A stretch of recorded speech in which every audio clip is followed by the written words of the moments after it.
I decided to record this video because I feel like it's really important to share experiences, and I know there are a lot of people out there that are going through the same thing that me and my husband are, and I just wanted to share my story and just give a little bit of hope to people and spread awareness on it. So my husband and I have been trying to have a child for the past 3 years. We got married in 2016. We got pregnant within 3 months, and we lost the baby at 13 weeks. After that miscarriage, it was so hard, and you don't hear a lot about miscarriages, and I was in shock, and I couldn't believe that was happening to me. It was really hard. We spent a year trying to get pregnant, getting tested and couldn't get pregnant again, getting hormones, getting blood drawn constantly, and they were telling me that I had PCOS and my hormones were all uneven, and that's why I wasn't ovulating, so I couldn't get pregnant. So they put me on Clomid, and it was a long up and down wave, and my hormones were going up and down. They put me on Clomid, and I got pregnant on Clomid a year later after going through all that. I got pregnant again, and I was pregnant for a few weeks and lost the baby. And so at that point, I had two miscarriages, and I felt like something was wrong, and doctors were missing what was the cause of this. And and I thought, well, maybe 2 miscarriages, bad luck, right? And it was really hard. And so I decided, I wanted to go see a doctor in Utah and kind of talk to him. And I was talking to him, and he started doing my hormone levels, and he didn't think I had PCOS because my hormones were finally normal, and everything kind of started to appear more normal. My hormones and were balancing out. Later that year in October, the same year, I got pregnant again. My second time I got pregnant in April, and then I got pregnant again in October. In October, when I got pregnant, I miscarried literally like a few days after I found out. That was really hard, because during that time, we also had just gotten a puppy and found out that puppy had cancer.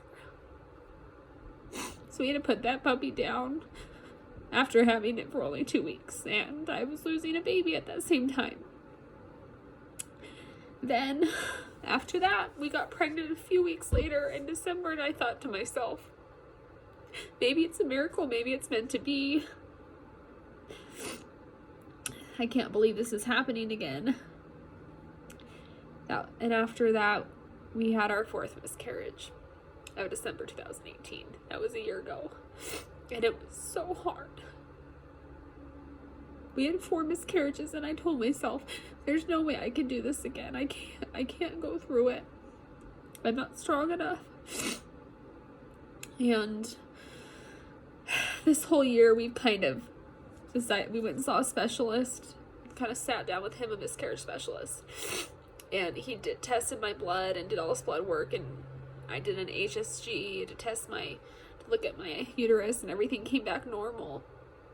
He tested other things that other doctors don't test, and he found that I had a slightly elevated prolactin hormone, where if you're not pregnant, you shouldn't even have prolactin in your system. Prolactin is a hormone that causes you to breastfeed.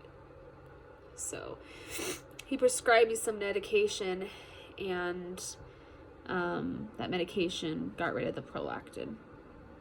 And a few months later, I found out my prolactin was down to 0, and we were good to go to get pregnant again, and hopefully everything worked out. So we just tried to get pregnant naturally this time, and we got pregnant in October, and we miscarried a few days after that. And after that point, after having 5 miscarriages, I was in utter shock. I couldn't believe this was happening 5 times. And doctors kept telling me, I went and saw my doctor, I don't know what the cause is. I've tested every single thing in the book, everything's normal. And I pushed and pushed and pushed and said no. I've never had a D&C. You have never physically gone in to look inside my uterus. So I finally got my doctor and my insurance to agree to have a D&C done and a laparoscopy, where they go in with a camera and through your stomach to kind of look to see if you have endometriosis. And they didn't believe I had endometriosis because at that time I was getting pregnant. And when you have endometriosis, you have painful pregnancies, bleed a lot, and it's hard for you to get pregnant. And it's not hard for me to get pregnant.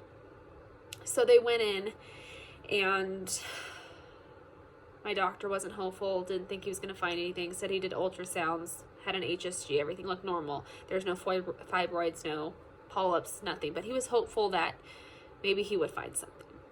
As he went in for surgery, he found that I had many polyps up in my uterus, where he was convinced that every time I'd get pregnant, these past few pregnancies, the egg has had nowhere to implant, causing me to miscarry a few days later. And if I hadn't pushed for that, they would have never found that. And after that, I was feeling really hopeful, and the doctor was like, okay, well, I'm going to take some of your tissue and submit it to the lab to see if anything abnormal comes back. And he called me in a week and a half ago, and I went in and spoke with him, and now I'm just lost, because he told me that some of my tissue came back as inflamed tissue. And inflamed tissue is it's called endometriotitis, and that can also cause miscarriage if you have inflamed tissue, which could be caused from an infection or something.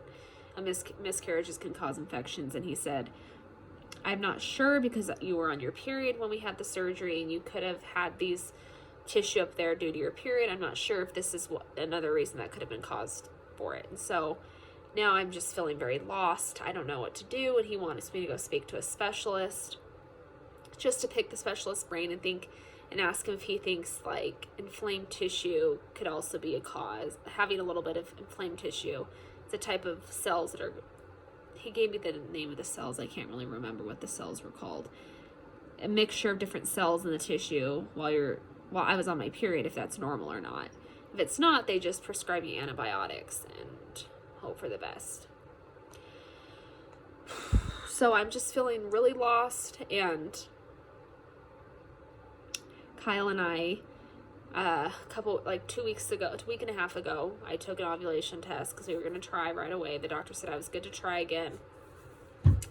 And I got a positive ovulation test at the time that I thought I was ovulating. I've been having normal cycles ever since I got on medication to lower my prolactin. And everything has been normal, like hormone-wise. And so I took my ovulation test, came out positive. We tried for 4 days. And now I'm a few days before my period. And last Friday, for some reason, I love to take ovulation tests before I take my period, take my pregnancy tests.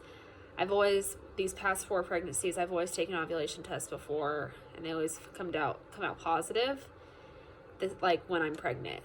And so I was like, okay, I'm going to take, I just like to take those, they kind of get my hopes of, if they come out negative, then I'm like, okay, I'm not pregnant.